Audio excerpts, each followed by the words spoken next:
Olá, aluno, tudo bem? Eu sou a professora Márcia Braz e vou acompanhar vocês na disciplina de indexação e análise de assunto do curso técnico em biblioteconomia. Sou atuante em alguns grupos de pesquisa e tenho algumas pesquisas também na área de indexação e análise de assunto e vou acompanhar vocês durante esse percurso na disciplina indexação e análise de assuntos do curso técnico. Então eu espero a interação de vocês, espero que vocês acompanhem os nossos assuntos, pesquisem, tenham curiosidade e nós iremos nos ver durante 3 competências. Bom, vamos começar a nossa primeira competência. Vamos lembrar então das disciplinas que vocês viram anteriormente, que é representação descritiva e representação temática. Vocês lembram que dentro de uma biblioteca, unidade ou alguma unidade de informação, os itens têm que ser descritos fisicamente e cada um deles possui uma ficha com as suas informações. Então, título, autor, editora, ano, as dimensões físicas, se é colorido, preto e branco, as notas, ISBN e a área da pista, elas têm que ser descritas. Elas são informações importantes para individualizar cada um dos itens numa biblioteca ou numa unidade de informação. Da mesma forma, a gente tem a representação temática, que agrupa todos os livros ou todos os documentos de um determinado assunto de forma que eles estejam juntos, de forma que eles estejam ordenados ou próximos em um instante. Então, dessa forma, a gente tem como ponto de acesso o autor, o título, a editora, o ano, os detalhes físicos e também como uma outra opção para chegar até esse documento, a gente pode se dirigir à estante onde estão todos os livros que estão representados por uma determinada anotação, que é o número de chamada que vocês já conhecem em representação temática, formado pelo número que está presente numa tabela de classificação, como a CDU ou a CDD, e estão juntos, enfileirados, né, estão todos próximos, para que o usuário tenha mais facilidade ao encontrar. Por exemplo, eu quero todos os livros relacionados à biblioteconomia, então eu vou na estante, naquela parte onde todos os livros que estão com a anotação 02 ou 020, e aí eu me dirijo a eles e já sei que todos estão agrupados. Mas aí vocês me perguntam, aonde é que entra a indexação? E agora eu vou mostrar para vocês. Bom, então onde é que entra a indexação? Já que tendo os detalhes da obra, como o autor, o título, ou sabendo onde todos os documentos ou todos os livros de um determinado assunto, onde eles estão localizados nas estantes, eu pergunto a você, o que é que acontece quando a gente nem sabe qual é o número de chamada, nem sabe qual é o local da estante onde a gente vai procurar o livro, nem sabe o autor, nem sabe o título. A gente busca pelo assunto. E aí eu peço que vocês acompanhem a seguir como é que a gente faz uma busca no catálogo de uma biblioteca, num catálogo online. Lembrando que existem os catálogos manuais e os catálogos online. Mas a maioria das bibliotecas hoje que estão informatizadas utilizam catálogos online. Então vamos ver a simulação de uma busca. Bom, aqui nós temos um catálogo online de uma biblioteca, no caso o sistema de bibliotecas da UFPE. E vamos ver uma busca nesse catálogo a partir do assunto. Então vamos imaginar aqui um assunto hipotético, por exemplo, orquídeas. Pesquisar. Vamos escolher um desses itens que foram recuperados, por exemplo, esse. E aqui eu quero que vocês percebam que quando nós fazemos a recuperação da informação em um catálogo de biblioteca, seja ele online, manual, nós temos diversas formas de chegar até esse item documental.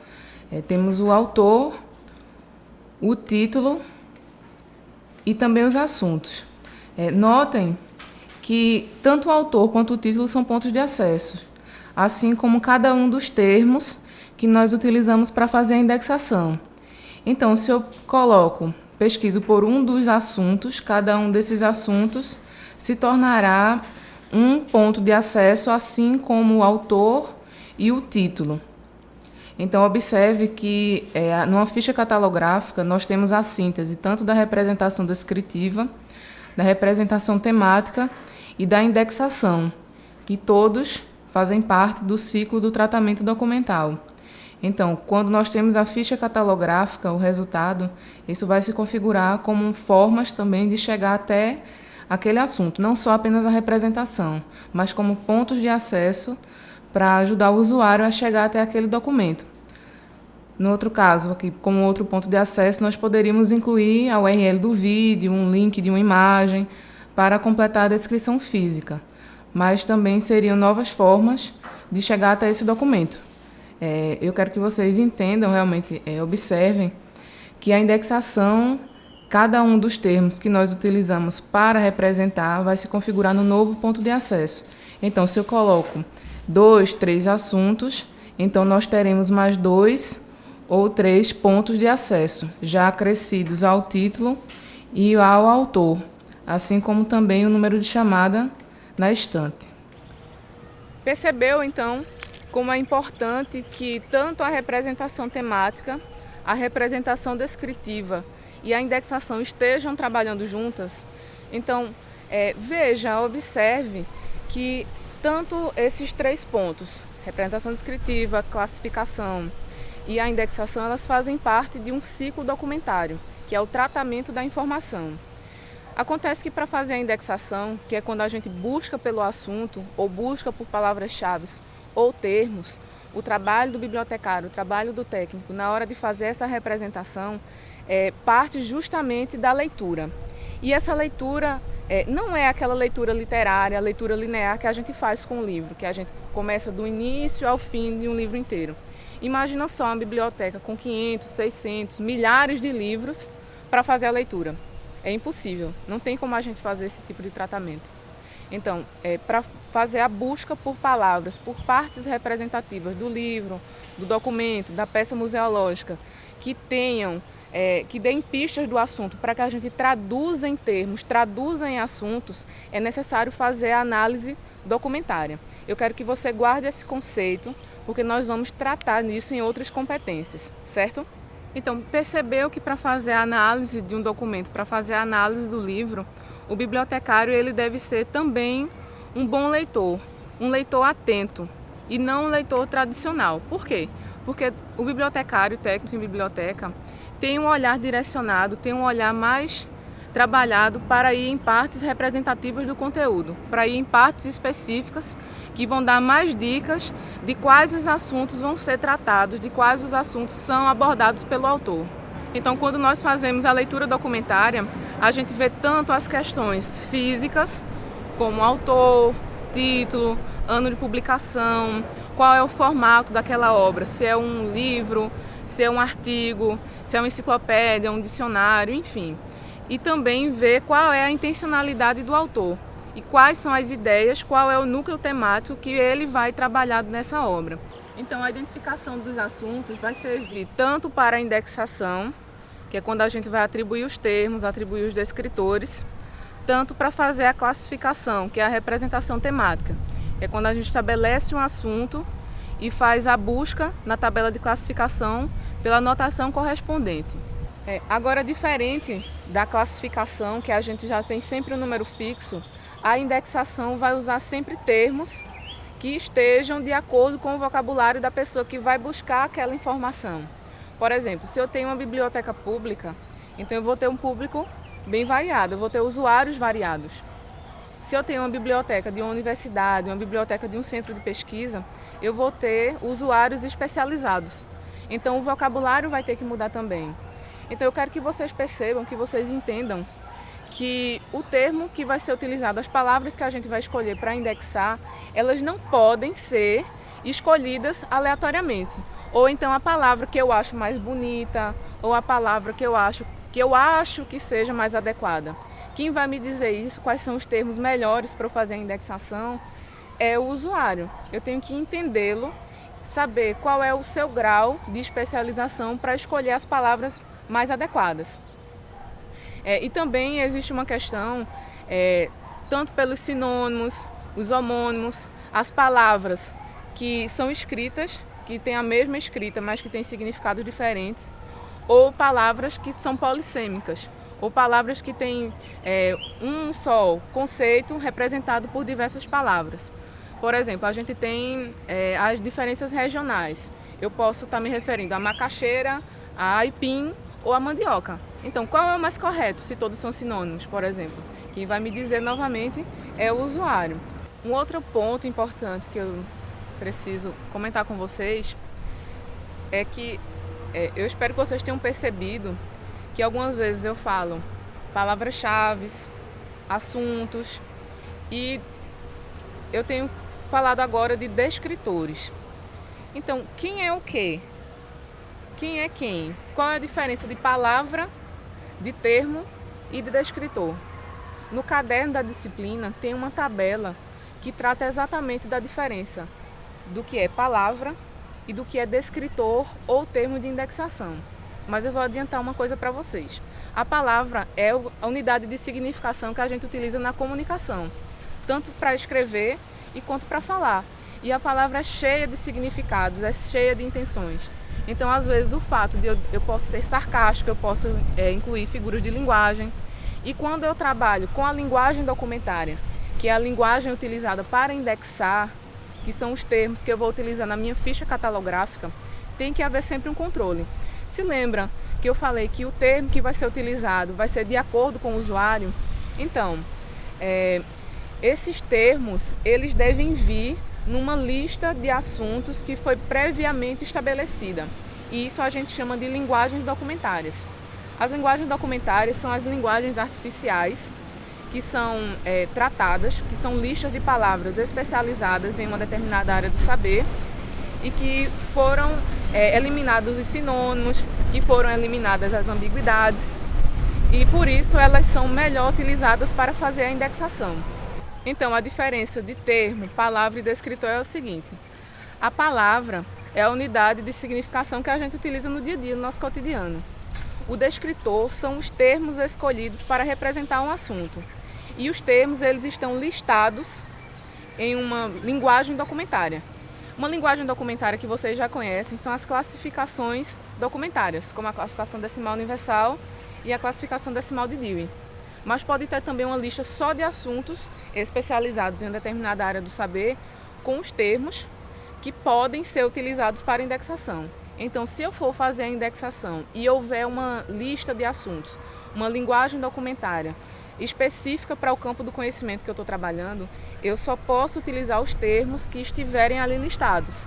Eu não posso utilizar os termos que eu acho que são melhores, porque essa lista já foi previamente testada, previamente montada, então ela está adequada ao vocabulário daquela comunidade, ou daqueles usuários, ou daquele público. Bom, então, onde é que a gente utiliza essas listas de assuntos, essas linguagens documentárias? Nós vamos utilizar em sistemas de informação formais. E o que são esses sistemas de informação formais?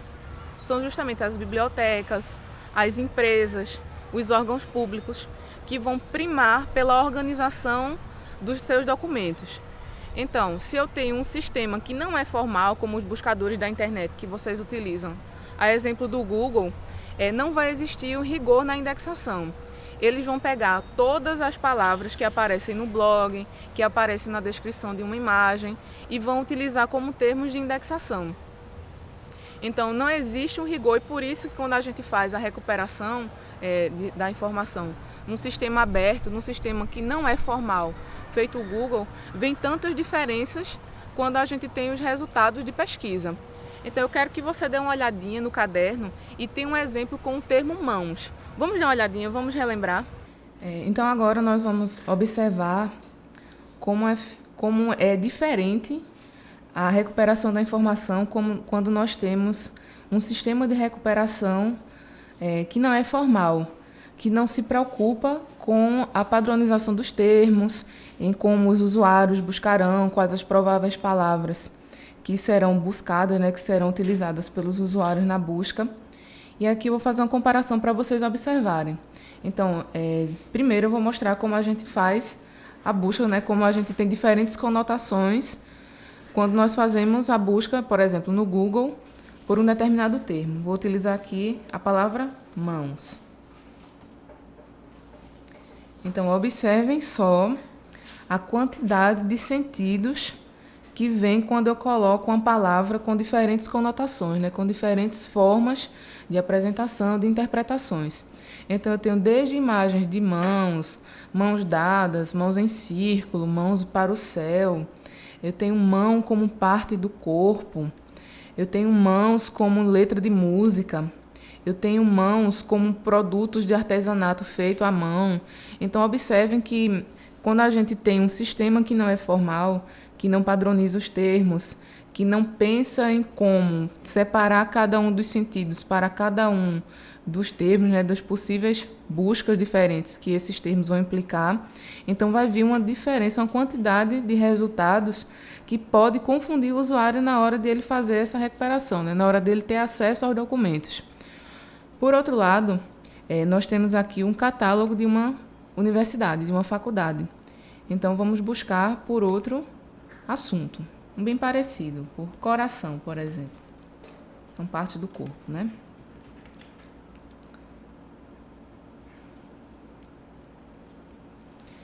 Então, observe que vem uma lista, né, de documentos.